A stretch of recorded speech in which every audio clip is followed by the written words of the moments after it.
जय जिनेंद्र दोस्तों, मेरा नाम है सौम्या और विद्या गुरु संस्मरण में आपका स्वागत है। विद्या गुरु के रोचक संस्मरण सुनने के लिए चैनल को सब्सक्राइब जरूर करें। विद्याधर से विद्या सागर तक की संपूर्ण यात्रा कुछ प्रसंगों के माध्यम से। तो दोस्तों, जैसे कि पिछले वीडियो में हमने देखा था कि जब विद्याधर की दीक्षा की खबर उनके ग्राम सदलगा पहुंची, तब उनके घर का क्या हाल हुआ। तो इसी श्रृंखला में आगे बढ़ते हुए आज के इस वीडियो में हम देखेंगे कि अजमेर शहर में दीक्षा के पूर्व की तैयारियां कैसे जोर शोर से शुरू हुई और किस तरह से बाल ब्रह्मचारी विद्याधर की बिनौली निकाली गई। तो यह जानने के लिए इस वीडियो को हमारे साथ अंत तक जरूर देखें। तो दोस्तों, यहाँ अजमेर में सर सेठ साहब के नेतृत्व में दीक्षा की तैयारियां जोर शोर से होने लगी थी। संपूर्ण अजमेर में स्थान स्थान पर स्वागत द्वार बनाए गए और दीक्षा समारोह के लिए आकर्षक एवं विशाल सभा मंडप का निर्माण किया गया। उस समय अजमेर नगर की सुंदरता ऐसी लग रही थी मानो भगवान ऋषभ देव के जन्म के समय देवों द्वारा सजाई गई अयोध्या नगरी हो। दीक्षा के पूर्व एक दिन की बात है, सरस्वती के भंडार मुनि श्री ज्ञान सागर जी महाराज के कानों में दीक्षा की तैयारियों की चर्चा पहुंच गई। तब गुरुवर ने मुस्कुराकर सहज ही पूछ लिया, राजकुमार तो हाथी पर चलते हैं, तुम्हारे राजकुमार किस पर चल रहे हैं? और यह संकेत समझने में समाज को देर न लगी। फिर क्या था, समाज में उत्साह भर गया और यह निश्चय कर लिया गया कि बाल ब्रह्मचारी विद्याधर को राजकुमार की तरह सजाकर हाथी पर बैठाकर ही बिनौली निकाली जाएगी। तो दोस्तों, आज से लगभग 50 वर्ष पूर्व कुछ ही समय में हाथी की व्यवस्था लगा पाना कोई सहज बात ना थी, परंतु विद्याधर के पुण्य एवं अजमेर जैन समाज के पुरुषार्थ और साथ ही साथ मुनि श्री ज्ञान सागर जी महाराज के आशीर्वाद से हाथियों की व्यवस्था करने में सफल हुए। अब जब बिनौली निकालने को हुई, तब सेठ भागचंद जी सोनी ने ब्रह्मचारी विद्याधर से निवेदन किया कि वह आज शेरवानी मूड़ तुर्ग लगाकर राजशाही वेशभूषा में हाथी पर विराजमान होवे, जिससे बिनौली की शोभा बहुत बढ़ जाएगी। परंतु ब्रह्मचारी विद्याधर बोले, जब हम पूरे कपड़े ही छोड़ रहे हैं तो और कपड़े क्यों ही पहने। सेठ साहब ने कुछ कहा नहीं, परंतु वे गुरु महाराज के पास गए और उनसे बोले कि गुरुदेव, आप ही ब्रह्मचारी विद्याधर को समझाएं कि कम से कम आज के दिन तो शेरवानी पहन ले। परंतु विद्याधर तो मौन रहे, उन्होंने राजशाही वेशभूषा को स्वीकार नहीं किया। तो दोस्तों, जब विद्याधर ने राजशाही वेशभूषा को स्वीकार नहीं किया, तब सोनी जी ने अपनी हवेली से सोने चांदी के हार मुकुट लाकर बड़ी नम्रता पूर्वक दीक्षार्थी को पहना दिए। इसके लिए ब्रह्मचारी विद्याधर जी मना ना कर सके। फिर क्या था, सफेद धोती दुपट्टे में सोने चांदी के हार मुकुट एवं तिलक से सजे धजे दीक्षार्थी राग से विराग की कहानी कह रहे थे। दोस्तों, बिनौली अजमेर नगर के स्थान स्थान से निकाली गई। विद्याधर को राजकुमार की भांति सजाया गया। विद्याधर तो विद्याधर, जहाँ तक कि जिस हाथी पर विद्याधर को बैठाना था, उस हाथी को भी समाज ने जी भर के सजाया था। तो दोस्तों, इस तरह विद्याधर की बिनौली 24 जून से 23 जून तक यानी 6 दिन लगातार अजमेर नगर के विभिन्न स्थानों में शाम 7 बजे से निकाली जाती थी। दिगंबर एवं श्वेतांबर जैन समाज सभी में बिनौली निकालने के समय का उत्साह गजब का था। अजमेर की गलियों में पैर रखने की तक जगह शेष न थी।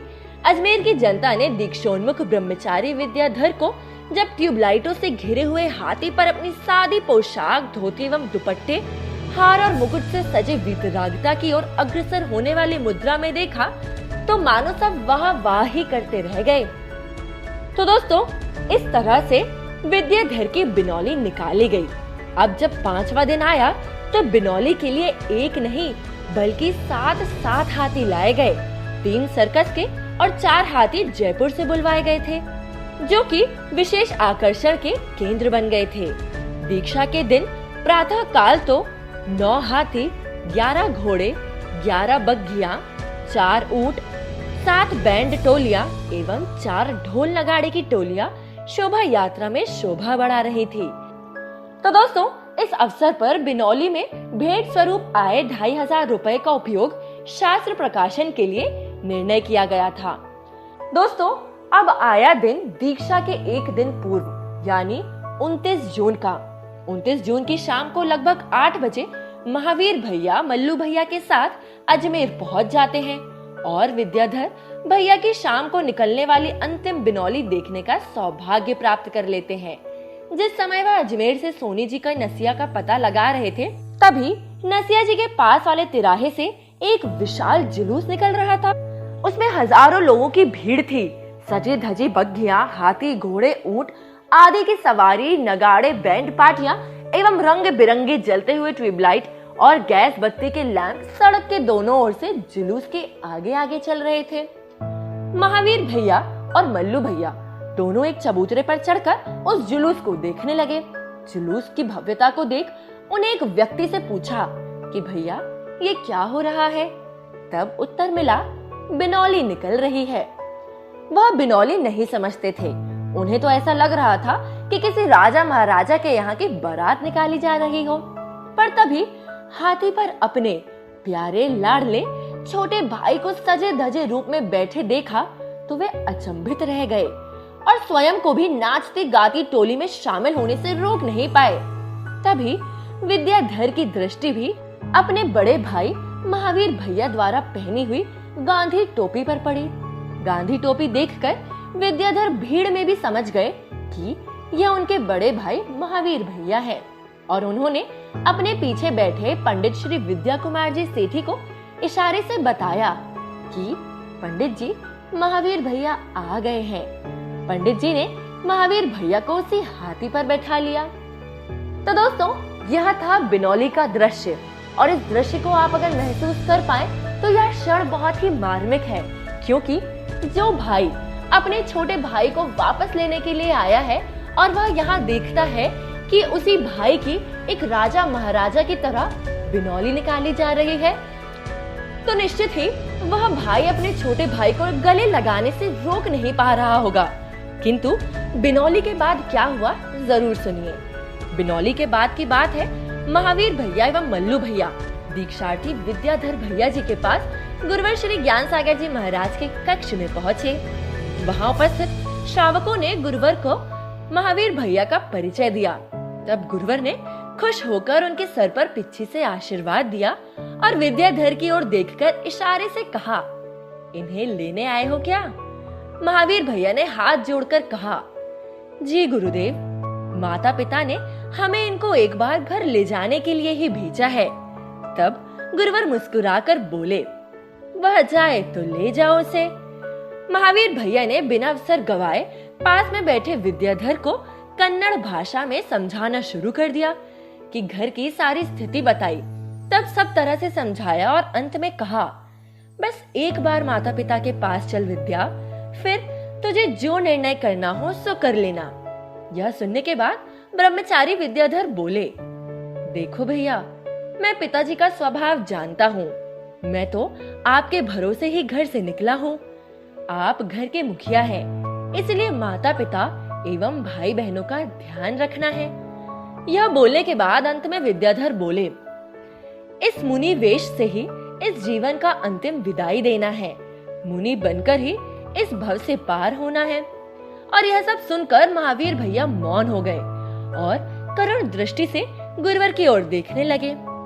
गुरुवर ने सांत्वना रूप में कुछ भाव इशारे में व्यक्त किए, जिसमें गुरुवर कह रहे थे कि प्रत्येक जीव अपना आत्म कल्याण करने के लिए स्वतंत्र है। और यह सुनकर महावीर भैया मौन हो गए और करते भी क्या। तो दोस्तों, इस तरह एक सच्चे मोक्ष पिपासु ने अपनी वर्तमान पर्याय का लक्ष्य जैनेश्वरी श्रवण दीक्षा को प्राप्त करना ही बना लिया था। अब वह अपने लक्ष्य के अधिक निकट पहुंच चुका था। ब्रह्मचारी विद्याधर ने अपने सम्यक्त्व को सुरक्षित रखने हेतु अपनी आत्मा का ऊर्ध्व गमन कराने की तीव्र भावना को हृदय में सजोए जैनेश्वरी दीक्षा की प्राप्ति हेतु विशाल जुलूस के साथ कार्यक्रम स्थली की ओर प्रस्थान किया। तो दोस्तों, अगले वीडियो में हम देखेंगे कि किस तरह से ब्रह्मचारी विद्याधर की दीक्षा संपन्न हुई। तो यह जानने के लिए हमसे जुड़े रहें। हमारे फेसबुक, व्हाट्सएप और यूट्यूब चैनल से अपना ख्याल रखें और गुरु भक्ति में लीन रहें। सादर जय जिनेंद्र।